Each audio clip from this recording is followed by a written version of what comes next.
Saudara-saudari di dalam Tuhan Yesus yang saya kasihi, selamat petang. Sebelum kita memulai kebaktian kita, untuk yang membawa HP, tolong di-silentkan atau dimatikan supaya tidak mengganggu jalannya kebaktian kita. Terima kasih atas kerjasamanya. Kita akan memuji Tuhan dengan pujian Tuhan berada di bait sucinya.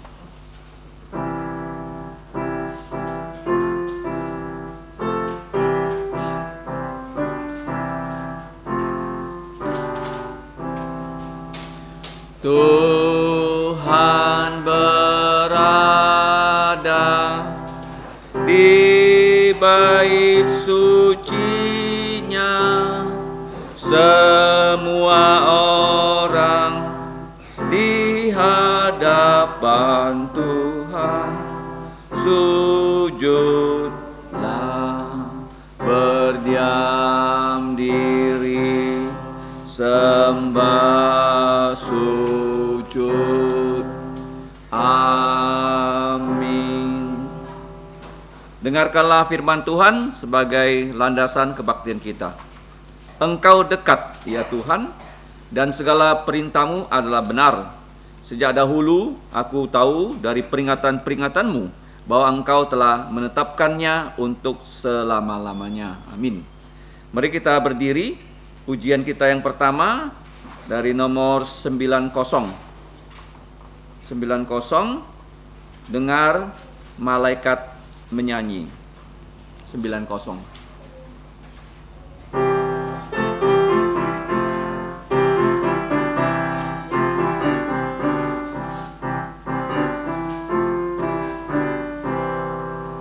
Dengar malaikat nyanyi, suaranya berkumandang, kidung-kidung sorgawi, sukacita menggema. Gloria,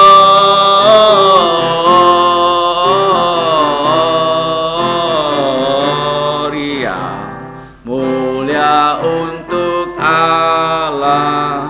Gloria,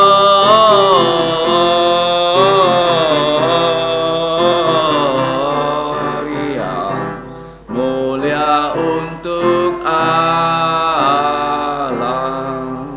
Gembala di padang gelap sedang jaga dombanya, dengar berita suka untuk segala bangsa.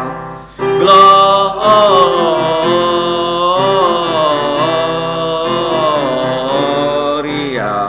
mulia untuk Allah. Gloria,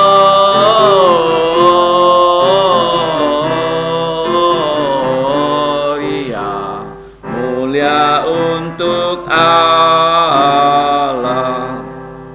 Bersama ke Bethlehem melihat bayi mulia, bertelut dan menyembah juru selamat manusia.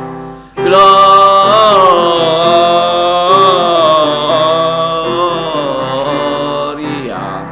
mulia untuk Allah. Gloria,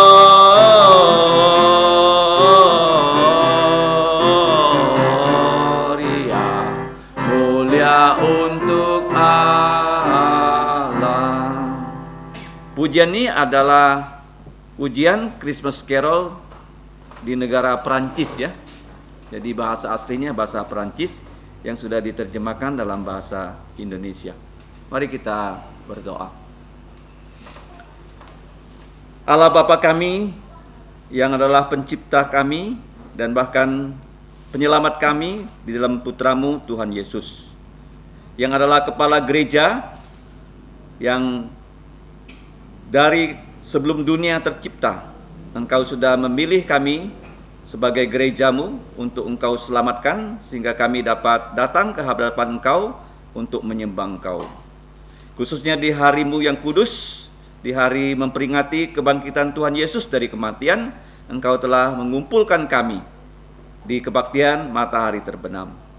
Ya Bapa, kami adalah orang-orang yang sudah jatuh dalam dosa, baik melalui pikiran, perkataan, dan perbuatan, bahkan dosa warisan dari nenek moyang kami.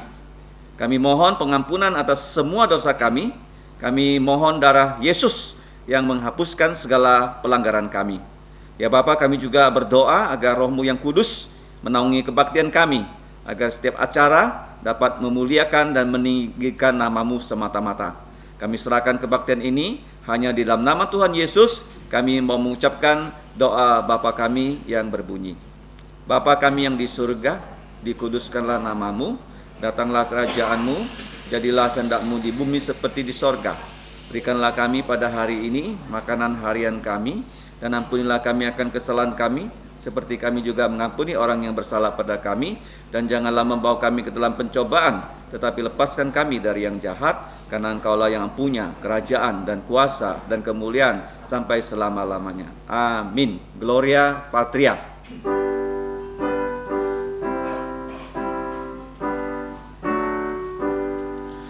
Hormat diberi untuk Bapa, Putra, dan Roh Kudus, dari mula sampai sekarang dan seterusnya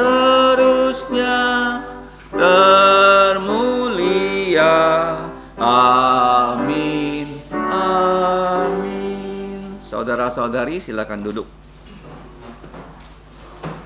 Mari kita membuka Alkitab dari Injil Markus pasal 9 ayat 33. Markus 9 ayat 33 sampai 37. Karena hanya beberapa ayat, kita membacanya bersama-sama saja. Markus 9 33 sampai 37.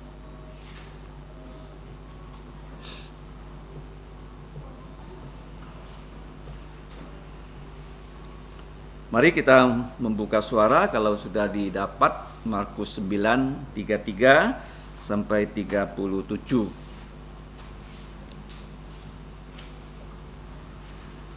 Tiga, dua, satu. Kemudian tibalah Yesus dan murid-muridnya di Kapernaum. Ketika Yesus sudah di rumah, ia bertanya kepada murid-muridnya, "Apa yang kamu perbincangkan tadi di tengah jalan?" Tetapi mereka diam, sebab di tengah jalan tadi mereka mempertengkarkan siapa yang terbesar di antara mereka. Lalu Yesus duduk dan memanggil ke-12 murid itu, katanya kepada mereka, "Jika seorang ingin menjadi yang terdahulu, hendaklah ia menjadi yang terakhir dari semuanya dan pelayan dari semuanya." Maka Yesus mengambil seorang anak kecil dan menempatkannya di tengah-tengah mereka. Kemudian ia memeluk anak itu dan berkata kepada mereka, "Barang siapa menyambut seorang anak seperti ini dalam namaku, ia menyambut aku. Dan barang siapa menyambut aku, bukan aku yang disambutnya, tetapi dia yang mengutus aku." Amin. Terpujilah nama Tuhan dan diberkatilah kita yang diberi kesempatan untuk membaca dan melaksanakan firman-Nya. Selanjutnya mari kita memuji Tuhan lagi. Nomor 228. 228. Dia 4 ini sifat siu ya. 228. Ia melindungi jiwaku. 228.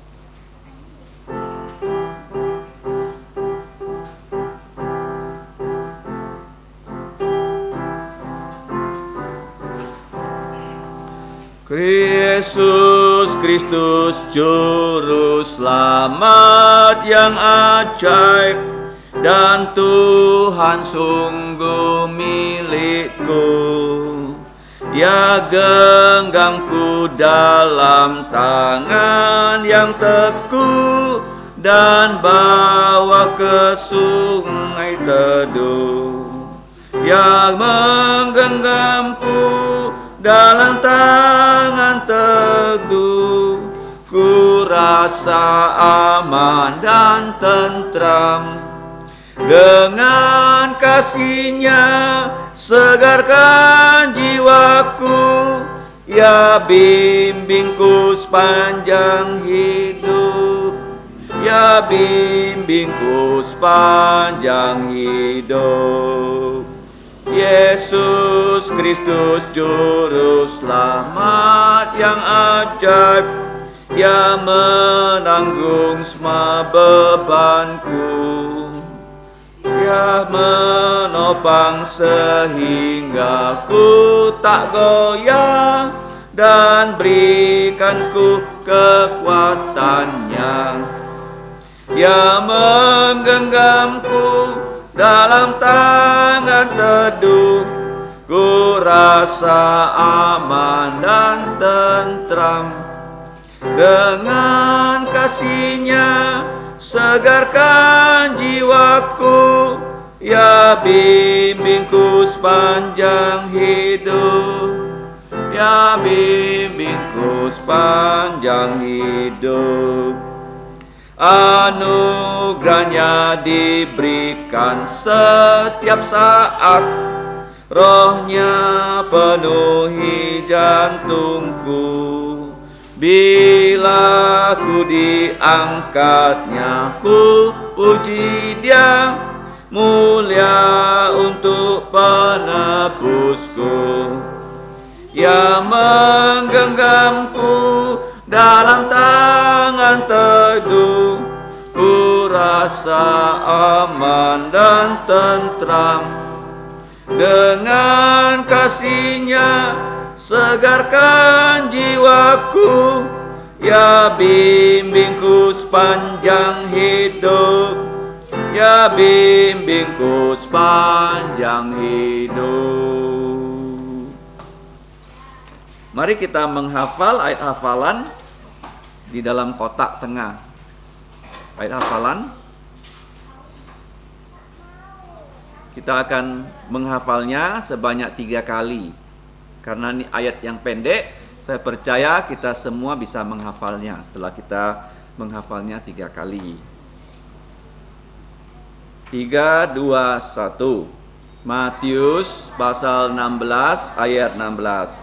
Maka jawab Simon Petrus, "Engkau adalah Mesias, Putra Allah yang hidup." Mesias itu Kristus, ya. Kristus itu Yesus melayani sebagai nabi, sebagai imam, sebagai raja, ya. Apa itu Mesias yang diurapi? Sekali lagi, Matius pasal 16 ayat 16. Maka jawab Simon Petrus, "Engkau adalah Mesias, Putra Allah yang hidup." Allah kita Allah yang hidup, ya. Kalau Allah yang lain Allah yang mati. Ingat ya, patung. Ya, patung itu mati kan. Jadi Allah kita itu hidup. Ya, Allah kita itu hidup, ya. Jangan lupa, ya. Kalau lihat patung itu Allah yang mati. Coba dilihat lagi, setelah itu jangan melihat teks, ya, karena pendek, ya, supaya bisa menghafalnya. Siap? Ya, tanpa lihat teks, ya. Kalau sudah hafal. 3, 2, 1. Matius 16 ayat 16. Maka jawab Simon Petrus, "Engkau adalah Kristus, Putra Allah yang hidup." Ayo ulangi, ya. 1, 2, 3. Matius pasal 16 ayat 16. Maka jawab Simon Petrus, "Engkau adalah Mesias, Putra Allah yang hidup." Selanjutnya ada warta gereja. Warta gereja coba dilihat, ya, untuk pelayanan minggu depan. Siapa saja yang bertugas di akhir bulan 11, ya, tolong dipersiapkan dan tolong didoakan. Nah, warta gereja yang pertama, sakramen baptisan, reafirmasi iman, bahkan, ya, masuk menjadi anggota baru dari gereja kita akan diadakan pada hari Minggu, ya, yaitu pada minggu yang pertama bulan Desember tanggal 4 tahun Tuhan 2022. Jadi minggu depan akan diadakan wawancara dan persiapannya. Karena hari ini tidak ada yang baru, pertama kali datang, mari kita berdoa supaya Tuhan mengirimkan, ya, jiwa-jiwa yang baru untuk berkebaktian di matahari terbenam. Ya, silakan kalian bisa mengajak kawan-kawannya untuk datang ke kebaktian matahari terbenam. Mari kita menyanyi lagi, memuji Tuhan dan juga memberikan persembahan. Persembahan akan diiringi dengan pujian 292. Liong Pak Kiusip nyisiu, ya, 292. Seperti Yesus 292. 292. Yang bertugas saudari Yunita.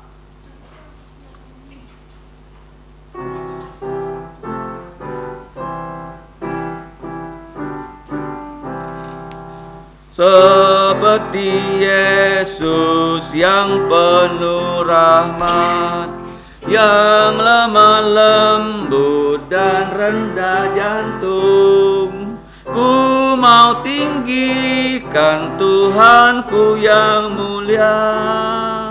Ku dikuduskan taat perintah-Mu. Terimalah ku hanya milik-Mu. Terimalah seluruhku milik-Mu. Kuduskan inilah doaku. Peliharalah jadi milik-Mu. Seperti Yesus, inilah doaku. Lewat memikul salib Tuhanku, lebih bersungguh kabarkan Injil-Mu, membawa mereka menyembah padamu. Terimalah ku hanya milik-Mu. Terimalah seluruhku milik-Mu. Kuduskan inilah doaku. Peliharalah jadi milik-Mu. Serahkan diriku hidup untuk-Mu. Lebih dikasih memuliakan-Mu. Korbankan diri seperti Tuhanku. Ku mau serupa-Mu sampai berjumpa-Mu. Terimalah ku hanya milik-Mu. Terimalah seluruhku milik-Mu. Kuduskan inilah doaku. Peliharalah jadi milik-Mu. Mari kita berdiri. Kita menyanyi doksologi.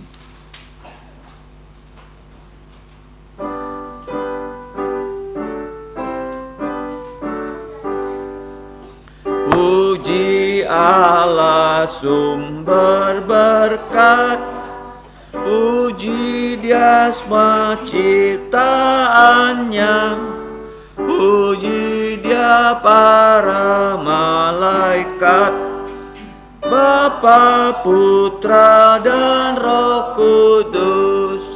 Amin. Mari kita berdoa.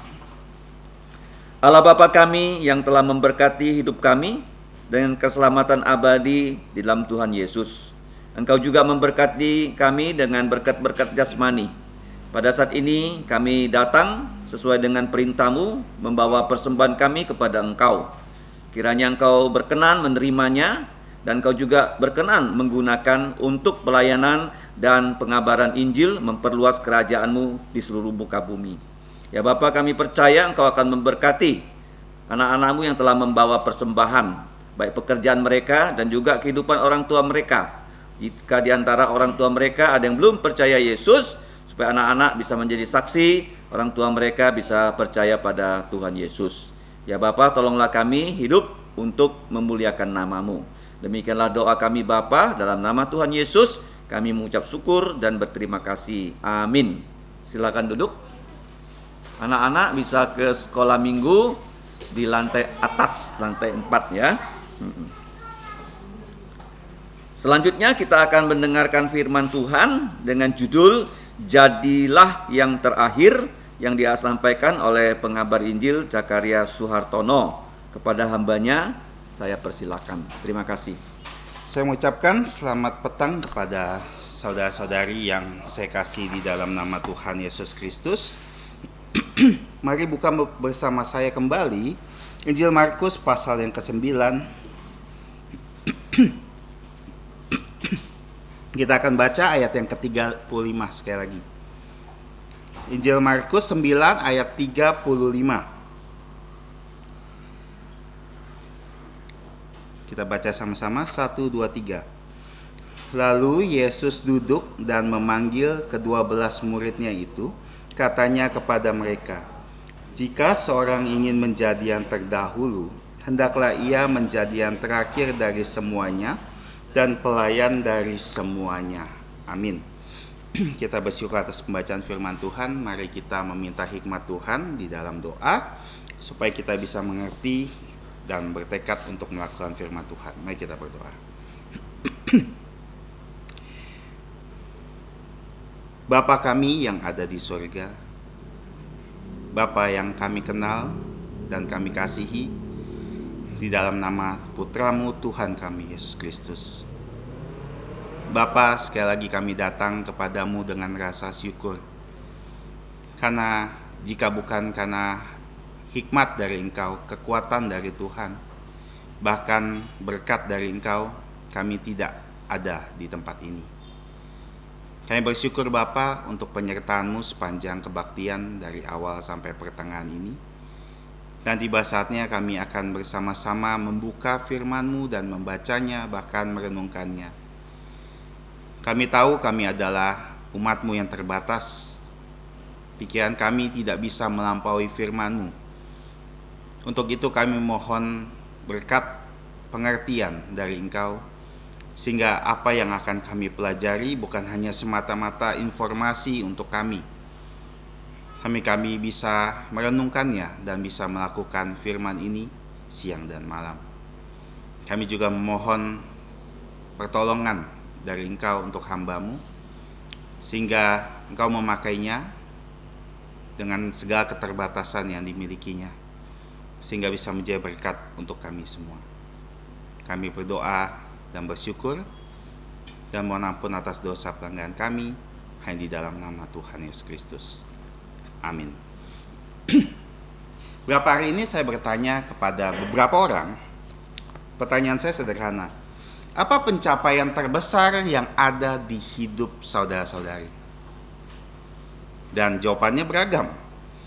Ada yang menjawab, pencapaian terbesar saya adalah ketika saya bisa kuliah, di mana saudara-saudara saya tidak.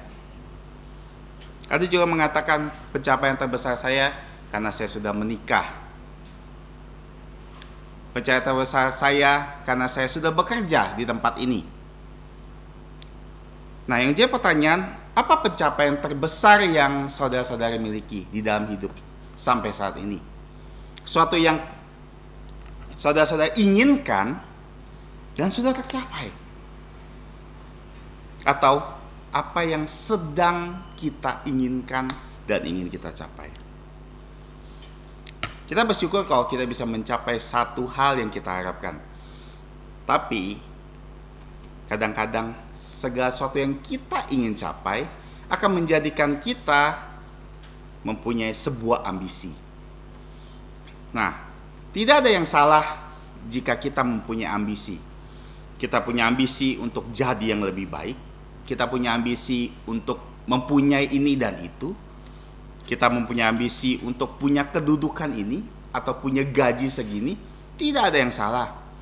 Tapi permasalahannya jika kita tidak hati-hati, ambisi itu bisa membawa kita ke sebuah hal, bahkan dosa yang disebut dengan kesombongan. Kita mungkin semua tahu, kesombongan adalah dosa yang menjatuhkan Lucifer, malaikat Tuhan, menjadi iblis dan tidak bisa bertobat. Dan kesombongan juga yang membawa Adam dan Hawa jatuh ke dalam dosa loh. Kenapa saya mengatakan seperti itu? Memang Adam dan Hawa jatuh ke dalam dosa karena ketidaktaatan. Tapi kalau kita melihat dari 1 Yohanes 3, 16-17, ada list dosa yang dikatakan Alkitab bahwa dosa-dosa manusia ada dalam 3 aspek ini. 1, keinginan daging, keinginan mata, keangkuhan hidup. Dan ketika Hawa dicobai oleh iblis, 3 dosa ini dicobai loh kepada Hawa dan juga dicobai kepada Tuhan Yesus. Tapi di antara ketiga ini yang kita hadapi, yang paling parah dan paling susah kita hadapi adalah kesombongan. Karena ketika kita sombong, kita tidak akan mengakui bahwa kita sombong. Hawa dicobai karena dia punya ambisi. Ambisi yang membuat dia jatuh. Kalau kita lihat ya, di Taman Eden, kalau kita mau pikirkan lagi, Taman Eden ada taman yang sempurna. Saya percaya buah-buah di Taman Eden semuanya manis, semuanya enak, semuanya juga terlihat sangat baik loh. Nggak ada, kenapa? Karena selama ini di Taman Eden belum ada kutukan. Jadi semua buahnya pasti luar biasa.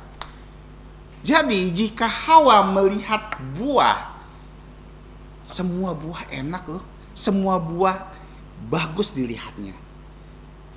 Tapi apa yang menjatuhkan Hawa?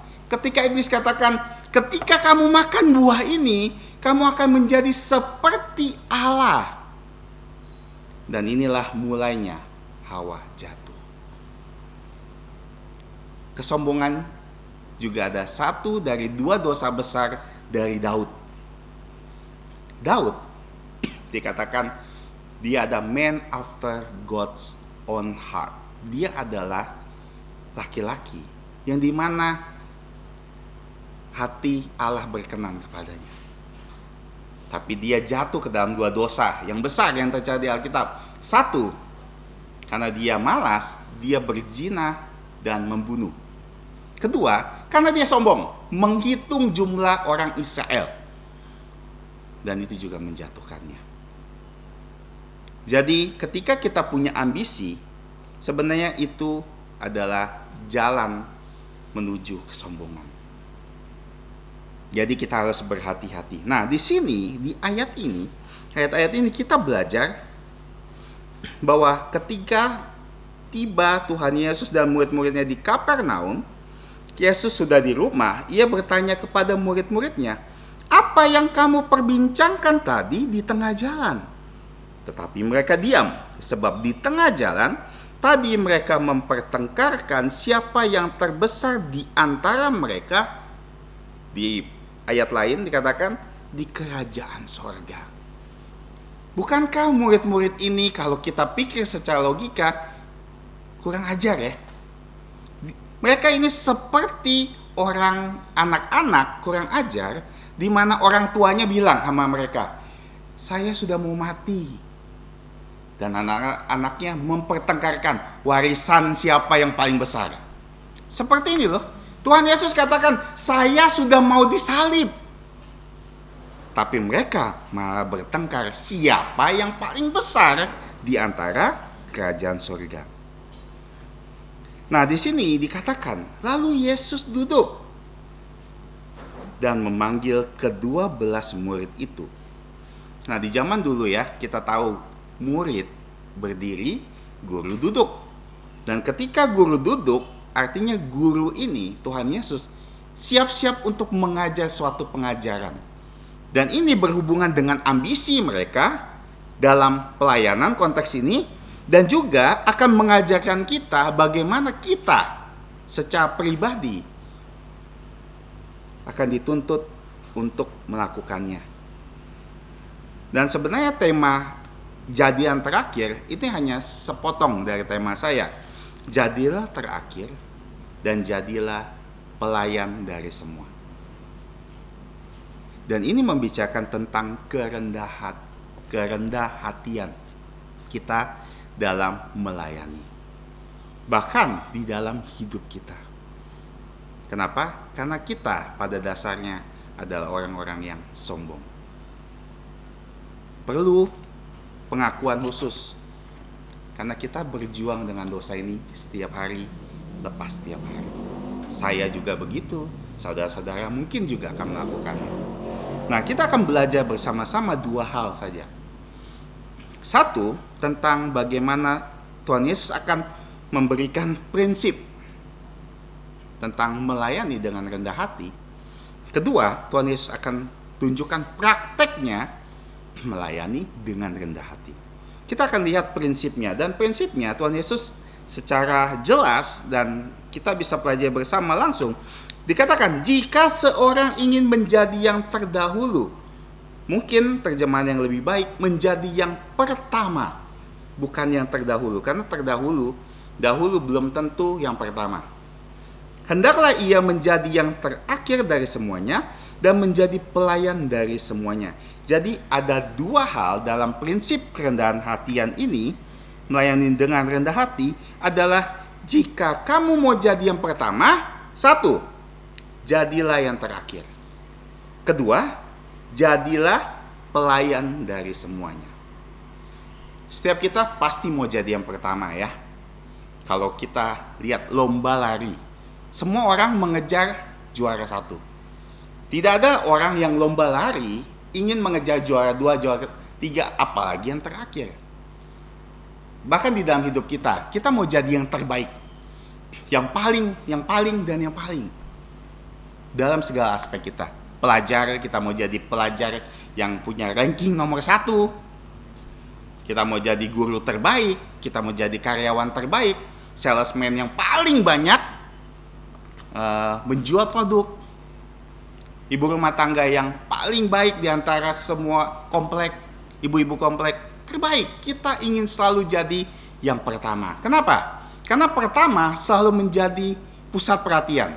Yang pertama akan menjadi orang penting. Yang pertama akan mendapatkan penghargaan dari orang lain. Karena kalau misalnya kita lomba lari, tidak ada yang terakhir ya diwawancarai. Gimana ya kamu bisa jadi yang terakhir? Apa sih rahasianya kamu jadi yang terakhir? Tidak ada. Yang akan terjadi adalah ketika kamu jadi yang pertama, orang akan melihat dan memandang kamu dengan tinggi. Oh, kamu berhasil. Kamu hebat. Tapi ternyata Tuhan Yesus mengajarkan sesuatu yang bertolak belakang dengan dunia ini. Tuhan Yesus katakan, kamu mau jadi yang pertama? Mau jadi yang paling penting di dalam kerajaan surga? Kamu jadilah yang terakhir. Dan ini kebalikannya. Terakhir ada seorang yang tidak penting, tidak dianggap, tidak pernah diperhatikan, tidak mendapat penghargaan apa-apa. Dan dengan cara inilah kamu harus melayani. Jadi yang paling tidak kelihatan. Alkitab, Tuhan Yesus melalui Rasul Paulus mengajarkan kita bahwa kita semua adalah organ-organ tubuh. Kristus ada kepala. Dan Alkitab menjelaskan bagaimana setiap organ punya fungsi masing-masing. Dan tahukah kita, organ yang paling tidak dipandang, tidak layak, tidak nampak paling bagus, yang tidak dapat perhatian lebih dari orang lain, justru yang menjadi organ tubuh yang paling penting. Kalau kita lihat wajah, nah, bisa dipuji ya. Wajah kamu cantik, wajah kamu ganteng. Tangan kita, kaki kita, ada perlombaan bola, kaki emas. Kenapa? Karena kakinya luar biasa, mencetak banyak gol. Tapi ada organ tubuh yang sebenarnya penting tapi tidak pernah dapat penghargaan dari orang lain. Contohnya jantung kita, ginjal kita. Nggak ada kan perlombaan ginjal terbaik, jantung terbaik, tidak ada. Tapi justru organ itu paling penting. Makanya kalau kita mau jadi yang terakhir adalah ketika kita berhasil menghilangkan pujian orang lain dari diri kita ketika kita melayani. Ketika kita melayani sesuatu yang orang lain tidak akan puji kita loh untuk melakukannya. Dan itu adalah menjadi yang terakhir. Tapi bukan hanya itu ya. Di sini dikatakan bukan hanya menjadi yang terakhir dari semua, tapi juga dikatakan hendaklah menjadi pelayan. Pelayan di sini bukan kata doulos. Kita sering dengar kata doulos. Doulos itu artinya budak. Di sini kata pelayan ini diakonos, di mana kita dapat kata diaken. Doulos ini menjelaskan tentang status hamba. Kita punya Tuhan, yaitu Tuhan kita, dan kita hamba. Ini status. Tapi kalau diakonos menjelaskan tanggung jawab. Apa yang kamu lakukan? Ini menjadi tujuan dari kita menjadi yang terakhir. Ada sebuah cerita, dan ini cerita ilustrasi saja ya. Ada seorang pemuda. Pemuda ini tinggal di sebuah desa, dan desa itu cuma punya satu koperasi, dan tidak punya bank, tidak punya CU seperti di sini. Hanya ada satu koperasi di mana seluruh warga dari desa itu akan mengambil uang atau menyetorkan uang. Jadi suatu hari pemuda ini datang pagi-pagi sekali ke koperasi itu untuk mengambil uang.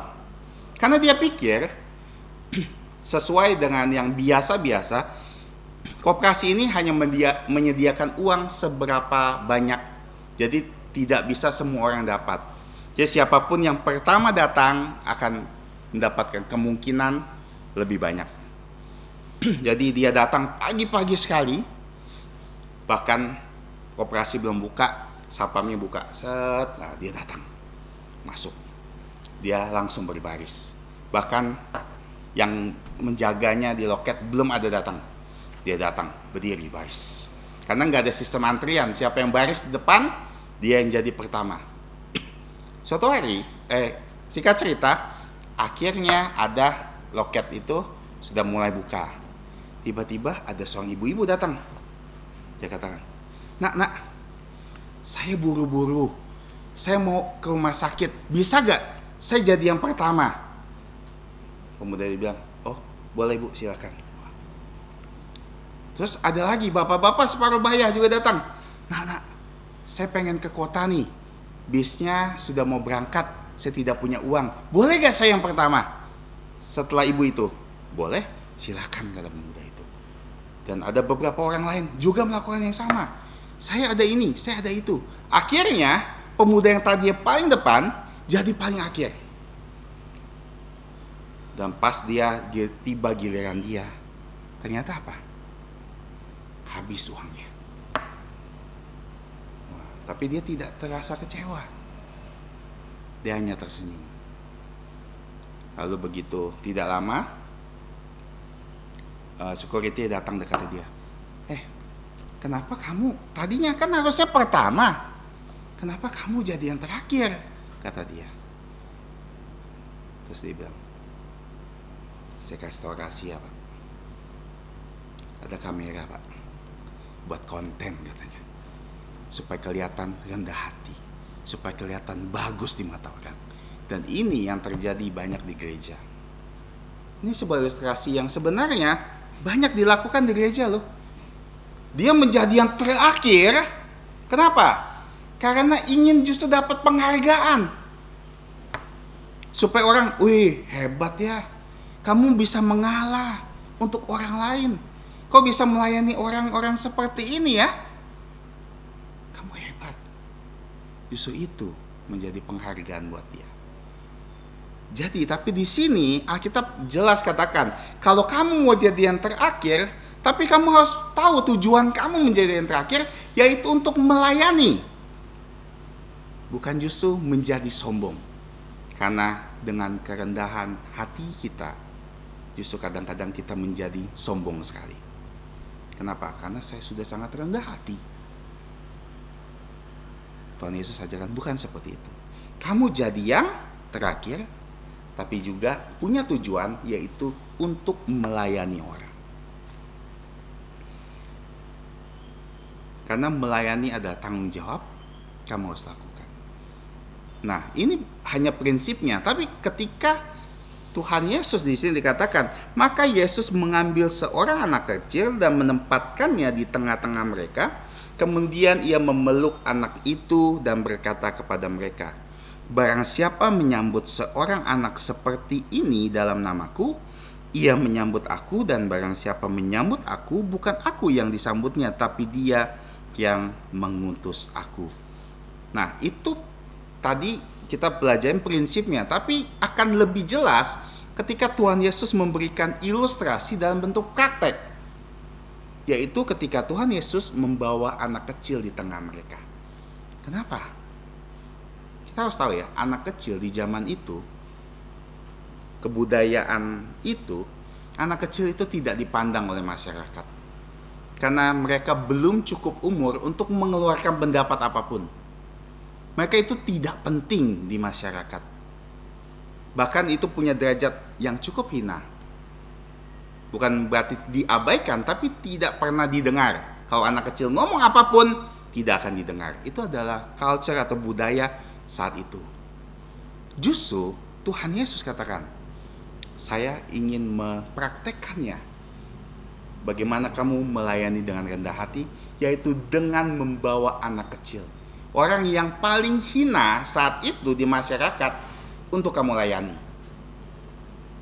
Jadi prinsip itu harus dipraktekkan dengan cara ketika kamu mau melayani menjadi yang terakhir adalah ketika kamu melayani orang yang paling hina. Orang yang tidak dianggap. Kita sangat mudah ya melayani atasan kita, bos. Kita akan layani dengan baik. Kita akan mudah melayani guru kita karena dia guru kita. Guru kita suruh apa, kita lakukan, kita layani mereka. Kita melayani orang tua kita, orang yang kita hormati di gereja. Tapi sangat sulit untuk melayani orang-orang yang tidak penting di masyarakat. Melayani orang-orang yang tidak berharga untuk keluarganya. Dan orang-orang seperti ini yang harus kita layani, mulai dari sana. Ada sebuah kesaksian dan saya dengar dari hamba Tuhan yang lain di gereja ini. Dan saya melihat dan merenungkan bagaimana kita melihat gereja kita. Gereja kita mayoritas apa sih? Hanya 2 golongan. 1, anak-anak. Kedua, kebanyakan lansia orang tua. Nah, saya mendengar, ini yang saya dengar ya, banyak dari lansia itu bukan anggota kita loh. Tapi mereka jadi anggota kita karena gereja lama dia merasa mungkin mereka itu sudah merepotkan. Harus dijemput. Jadi nggak pernah dibesuk lagi. Jadi mau nggak mau mereka datang. Dan menjadi gereja kita menjadi shelter buat mereka. Perlindungan, datang. Mereka diterima. Ada orang yang terlalu aneh di gereja, untuk di gereja mereka datang ke gereja kita. Dan 2 golongan ini ada 2 golongan yang tidak produktif, yang tidak bisa kasih kontribusi apapun ke gereja loh. Dalam jumlah yang besar, signifikan. Maksudnya dalam hal penting. Anak-anak kecil. Kalau kita mau hitung mereka persembahan, berapa persembahannya? Tidak besar. Dan seberapa ketergantungannya dengan kita? Mereka harus dijemput, diantar. Orang tua pun begitu, sama. Yang muda-muda kemana?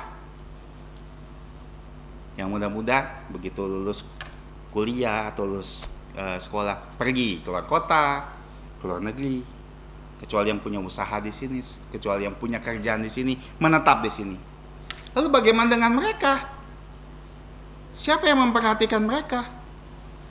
Kalau kita mau jadi yang pertama, gereja kita nggak bisa hitungan pertama sama sekali. 17 tahun. 17 tahun kan? Yang katanya sudah remaja. Tapi kita lihat gereja kita. Mau dari, kalau kita ada akreditasi gereja, kita dapat nilai berapa sih? Jumlah kita seberapa banyak sih?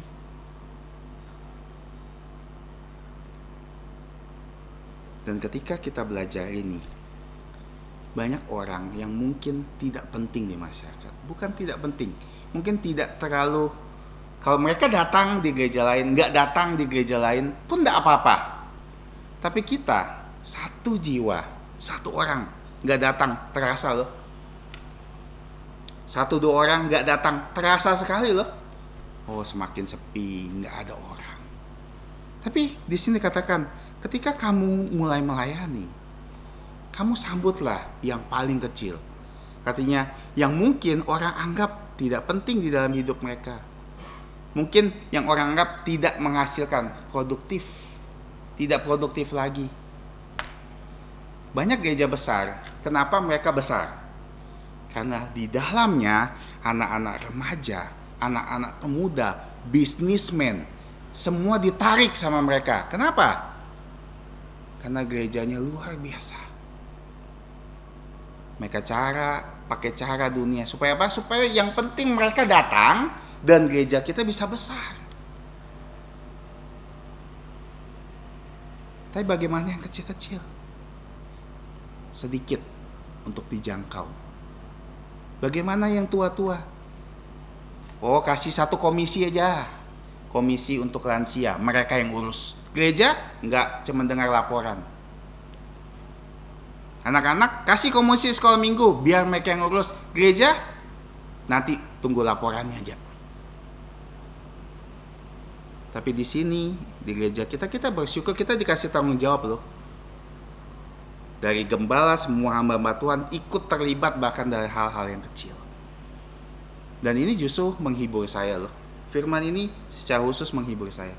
Ketika kamu menjadi yang terakhir, melayani yang mungkin tidak bisa kasih kontribusi apapun sama kita. Seperti anak kecil ini di masa itu, tidak ada kontribusi apapun loh. Tapi kamu sambut mereka. Lakukan terbaik. Ketika kita melayani 1 orang, melayani 2 orang, 3 orang, 4 orang, 1000 orang, sama. Jangan ada di perasaan kita, oh hari ini cuma berapa orang yang datang, nggak usah kasih yang terbaik lah. Oh kok ramai, kasih yang terbaik, siapkan lebih. Ini bukan prinsip yang Tuhan sedang ajarkan. Yang terkecil yang kamu harus jangkau. Yang kedua, bukan hanya mulai dari yang paling kecil, justru Tuhan Yesus sengaja taruh di tengah-tengah untuk ajarkan, ketika kamu melayani dengan rendah hati, jadilah seperti anak kecil. Bukan kekanak-kanakan, tapi mempunyai sifat anak. Ada 3 hal sederhana, kenapa anak kecil bisa melayani dengan rendah hati. Pada umumnya, saya ambil secara umum. 1, dia tidak memandang dirinya hebat. Dia mungkin bangga akan beberapa hal dari dirinya, tapi dia tahu kebanggaannya itu tidak bisa melampaui orang tuanya. Saya pernah ajak Joey, anak saya, membeli cat. Cat itu 5 kilo. Ya. Dan ketika saya ambil, dia bilang, "Pak, bantu sini, Joey angkat," katanya. Dia bilang, "Jangan, berat." "Enggak, saya mau ngangkat." Dia bilang. Karena saya tahu itu 5 kilo, dia nggak bisa, saya geletakkan di tanah. Dan dia coba angkat, nggak bisa. Terus dia minta tolong, "Pak, bantu angkat," dia bilang. Saya bantu angkat. Terus sampai pulang dia bilang, "Joey baik ya, sudah bantu papa angkat," dia bilang. Padahal saya angkat sendiri bisa, tapi saya izinkan dia angkat supaya dia merasa, oh saya punya kontribusi loh. untuk melakukan. Ini seperti melayani seperti ini loh. Ketika kita melayani apapun yang kita lakukan, ingat, kita sebenarnya tidak bisa melakukan apapun kalau Tuhan gak bantu kita loh. Itulah iman seperti anak kecil. Apapun, Tuhan sebenarnya sedang bantu kita melakukannya. Mau besar, mau kecil, pelayanan apapun, Tuhan sedang bantu.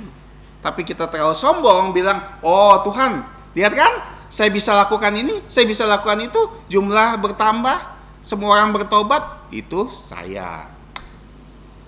Iman seperti anak kecil akan buat kita tidak sombong. Karena kita tahu bahwa Tuhan yang bantu kita angkat semua pekerjaan kita. Kita sebenarnya cuma pegang, Tuhan yang angkat. Kita cuma sentuh barang itu. Seperti ilustrasi yang saya kasih.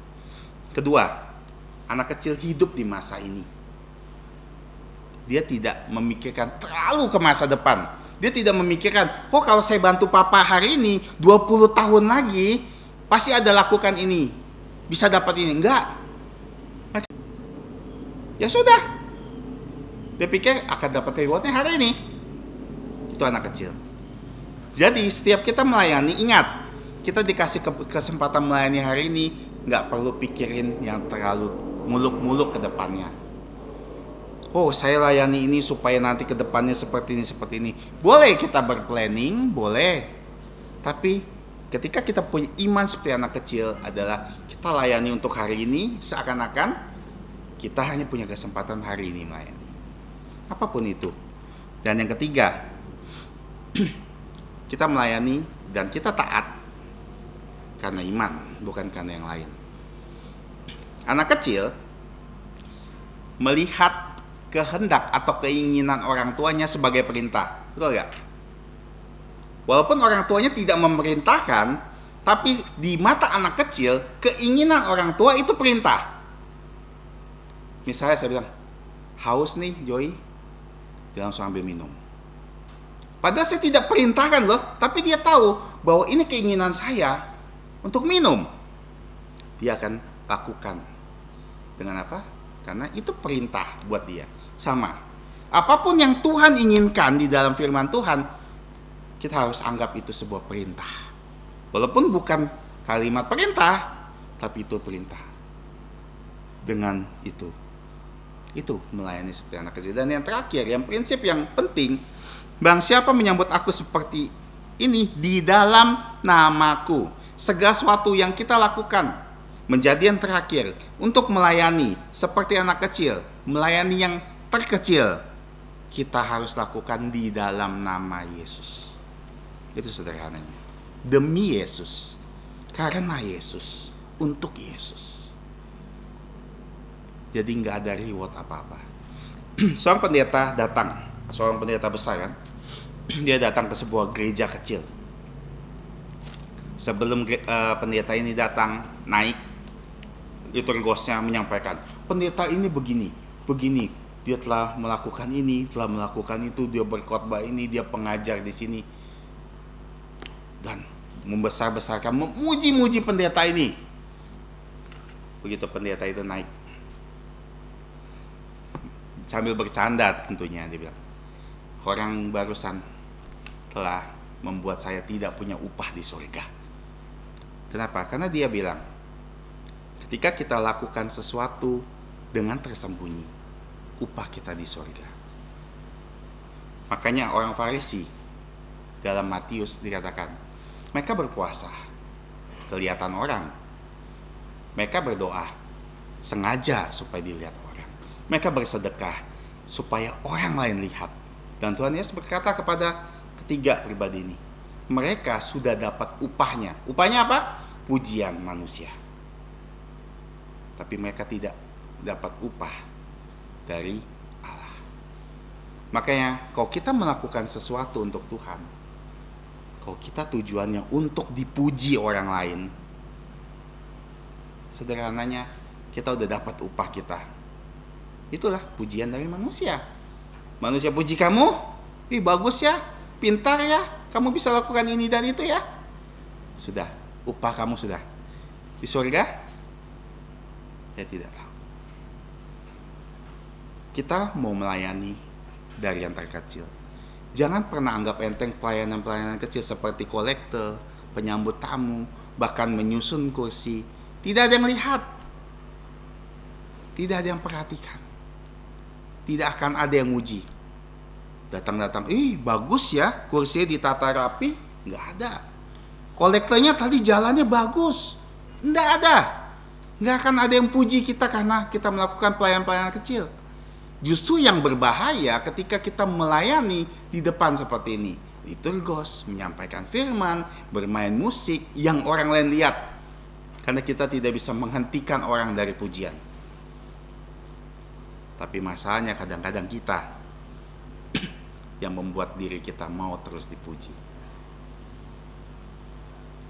Orang Chinese ya, itu biasa.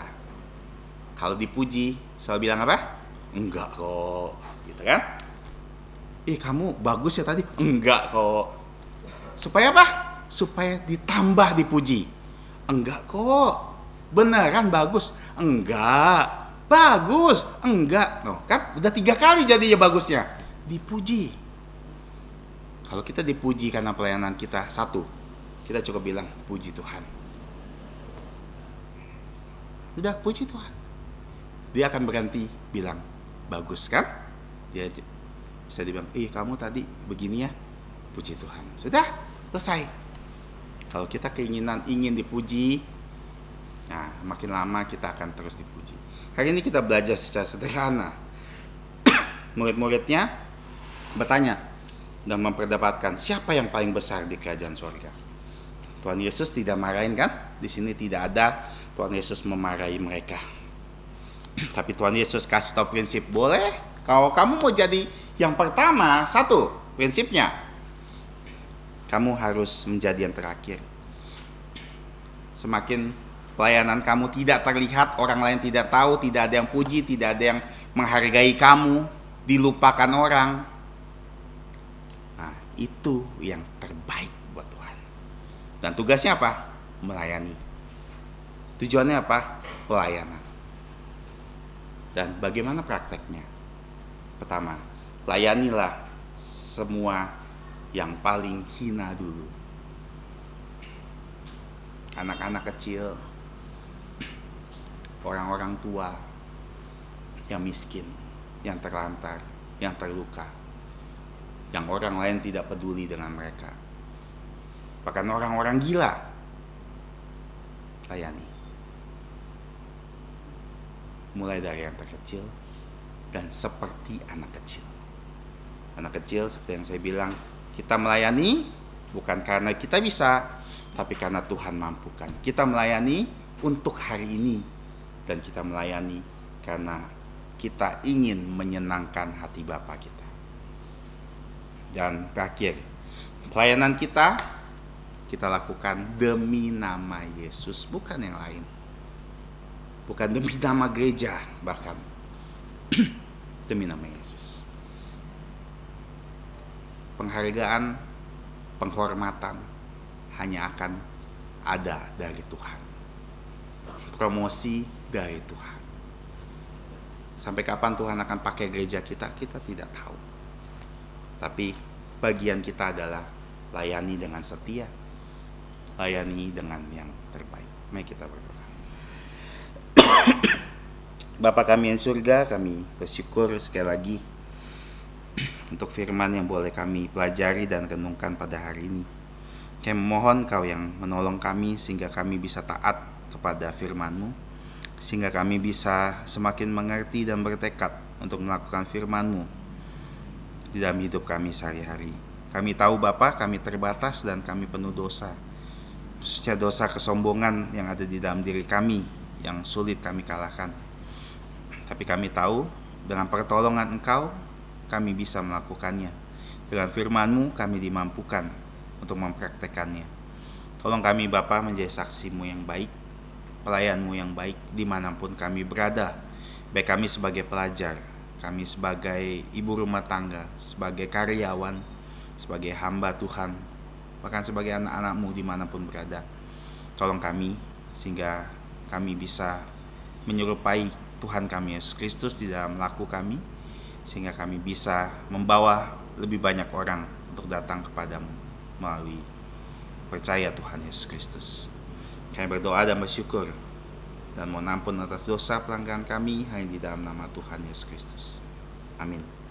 Saudara-saudari, saya undang untuk bangkit berdiri kembali. Kita akhiri dengan pujian 276, Ku Mau Setia. Dan setelah lagu ini dimohon dengan hormat Gembala Sidang Pengabar Injil Peter Yoksan untuk menutup kita di dalam doa penutup. Pujian 276, Ku Mau Setia.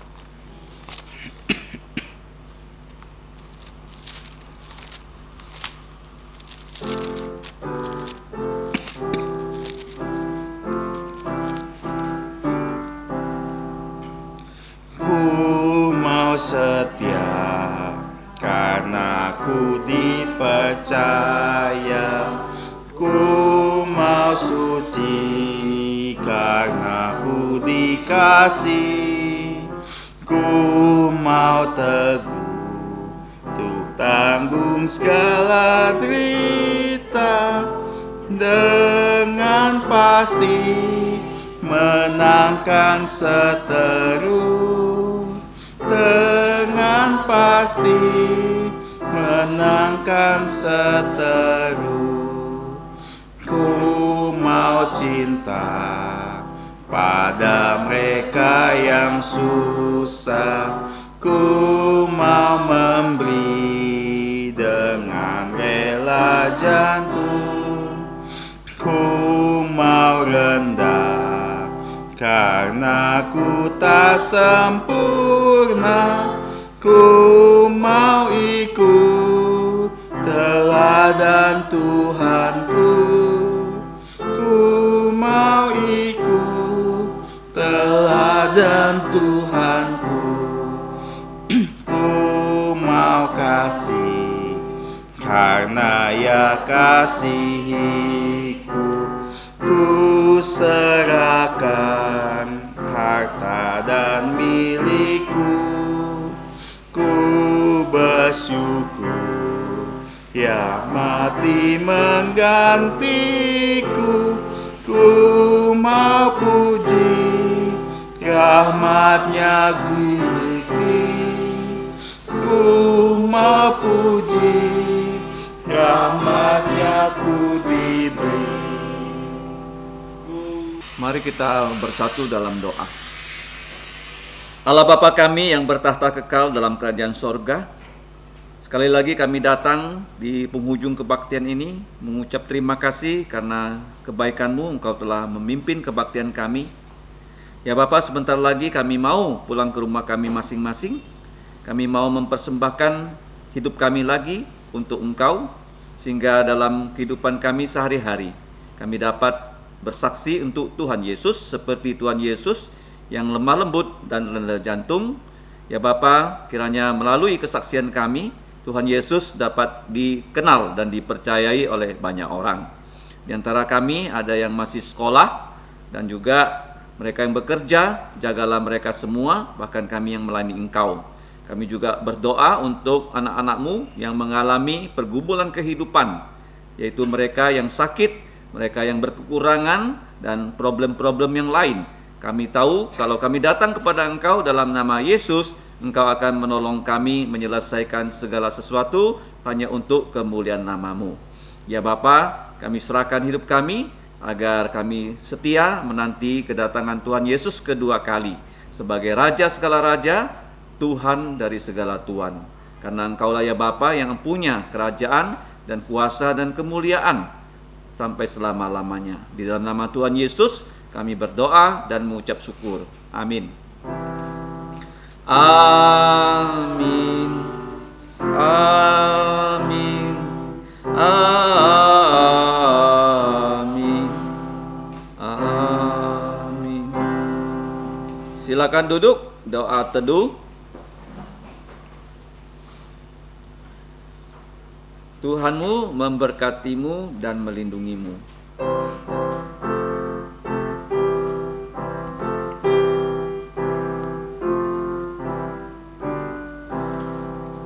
Tuhan memberkatimu, Tuhan melindungi menyinarimu, memberi kasih karunia. Tuhan menyinarimu dengan wajahnya, memberi kasih karunia.